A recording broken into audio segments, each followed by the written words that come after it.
Sekang Kim Sang dan Jerry Kang dari Kang Financial Advisory dan CC Advisory. Jadi hari ini kita punya isu ialah konsep kebebasan kewangan, ya. Apakah maksudnya? Ya, boleh semua orang boleh mencapainya dalam keadaan ekonomi sekarang, ya. Okey, ini adalah isu hari ini. Jadi, ya, kebebasan kewangan adalah maksudnya, ya, kebebasan kewangan bermaksud keadaan di mana wang yang anda ada atau jana secara pasif mencukupi untuk menanggung perbelanjaan hidup anda. Jadi tanpa perlu bekerja, ya, wang untuk wang, ya, anda bekerja kerana mahu, bukan kerana terpaksa. Ya, jadi ini berbeza dengan sekadar kaya. Seseorang boleh berpendapatan tinggi tetapi tidak bebas kewangan jika perbelanjaan mereka juga tinggi. Ya, jadi 3 tahap kebebasan kewangan. 1, stabil, tiada hutang, ada simpanan kecemasan 3 bulan sampai 6 bulan. Jadi tahap kedua, keselamatan aset pasif, ya, pelaburan, sewa, dividen boleh tanggung keperluan asas. Jadi ke tahap ketiga, bebas sepenuhnya pendapatan pasif melebihi semua perbelanjaan termasuk gaya hidup yang ini. Jadi boleh semua orang capainya. Okey, jawapan jujurnya, ya, tidak semua orang, tetapi lebih ramai yang boleh berbanding yang menyarinya. Ya, jadi cabaran nyata dalam ekonomi sekarang, kos sara hidup meningkat, ya, mendahului kenaikan gaji, inflasi menghakis kuasa simpanan. Ya, jadi okey. Ya, golongan berpendapatan rendah hampir tiada lebihan untuk melabur. Jadi okey.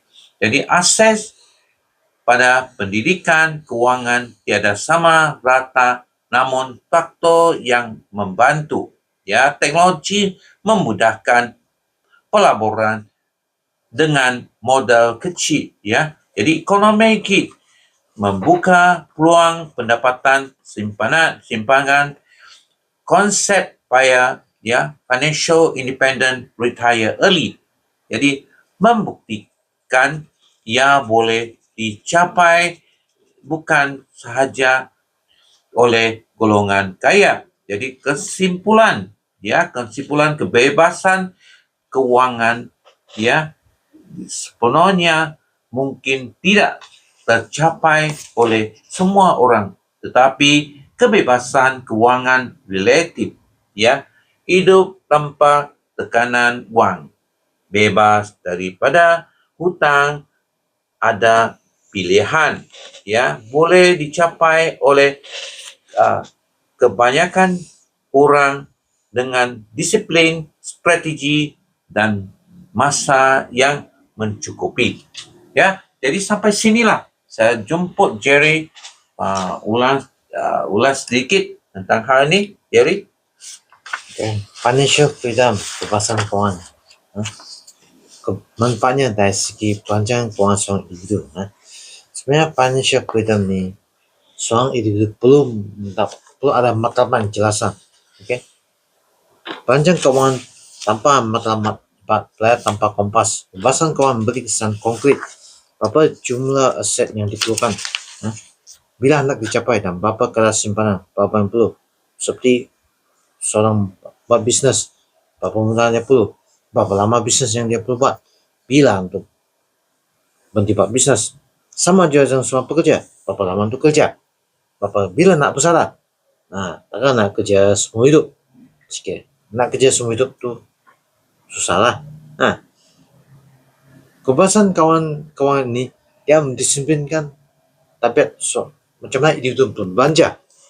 Apabila seorang faham konsep ini, mereka mula membezakan mana belanja itu keperluan, mana belanja itu kena. Juga kebebasan kawan juga mengelakkan seorang individu beli secara impulsif. Tak boleh. Kena kontrol tu duit. Mengutamakan nilai jangka panjang banding kepuasan segera. Kebebasan kawan ni juga mendorong pelaburan awal. Kebebasan kawan mengejar kuasa faedah compound. Semakin awal melabur, semakin besar hasilnya. Ini mendorong individu tiap menangguhkan pelaburan walaupun modal kecil. Mengurangkan kandungan plus satu cuma pendapatan saja. Panjang ke arah kebebasan kawan menggalakkan berbagai jenis aliran pendapatan. Mungkin pendapatan dari dividen saham kah, jangan sampaikan tanah mana. Tak boleh kebebasan kawan secara jelas tak boleh bergantung pada satu pendapatan saja. Pendapatan juga mesti ada perlindungan dari segi kecemasan. Individu yang merancang kebebasan kawan secara otomatik membina dana kecemasan dan insurans yang mencukupi, melindungi mereka dari kejutan seperti kehilangan kerja atau kos pendapatan. Tekanan kawan juga ada punca utama anxiety dan masalah mental. Dan panjang yang baik, seorang bertidur lebih lena, buat keputusan lebih rasional, tak terperangkap dari tekanan gaji ke gaji. Setakat ini saya punya penyampaian. Terima kasih. Ya, terima kasih Jerika. Dan sampai sinilah. Sila like, subscribe, dan sokong. Terima kasih.